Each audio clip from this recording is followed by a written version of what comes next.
বেশি অতিষ্ঠ, যারা যারা কাকলি আর পূর্ণিমা আপুকে নিয়ে অনেক বেশি অতিষ্ঠ হয়ে যাচ্ছেন, যারা চিন্তা করতেছেন যে কেউ কেউ তো এসে বলতেছে ওদেরকে জুতা পিটা করে অনলাইন থেকে বের করে দিতে হবে। কেন রে ভাই, অনলাইন কি তোমার বাপের?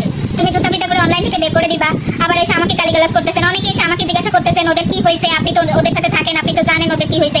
আসলে ফার্স্ট অফ অল কথা হচ্ছে যে আমি ওদের সাথে থাকি না, থেকে এসে ওদের হচ্ছে গাইবান্ধা না কোথায় যেন ওদের বাসা, ওখান থেকে এসে ওরা শুট করে চলে যায়, একদিন দুই দিন থাকে। এইটুক পারপাসে আমি ওদের পার্সোনালিটি বা ওদের ব্যক্তিগত সম্পর্ক থেকে যতটুকু জানি আমি এতটুকুই আপনাদেরকে সবসময় বলি, ঠিক আছে? বা কাকলি আপু কোনো একজনের কথা শুনে হয়তো বা কাকলি আপু অনেক বেশি রাগারাগি করছে বা ওদের মধ্যে মান অভিমান হয়েছে। সব থেকে বড় কথা হচ্ছে যে বেশি কাকলি আপু তোমার কাছে আমি হাত জোর করে অনুরোধ করি, কাকলি আপু তুমি কারো কথা শুনো না। আমি জানি না তুমি কার কথা শুনে বাড়ি থেকে চলে গেছো। বড় হয়, তুমি যে বলতেছো বাবা মা ছাড়াও তো সন্তান বড় হয়, কিন্তু বাবার যে একটা বাবা বেঁচে থাকতে সন্তানের সামনে যেতে পারবে না, সন্তান বাবার আদর ভালোবাসা পাবে না, এটা কিন্তু অনেক বড় একটা বিষয়। তো যাই হোক, কতদূর পর্যন্ত তোমরা যাইওই না। তোমাদের কাছে রিকোয়েস্ট আমার, তোমাদের কাছে সত্যি কথা বলতে দুজনের কাছে হাম্বল রিকোয়েস্ট, তোমরা দুজন আবার এক হয়ে যাও।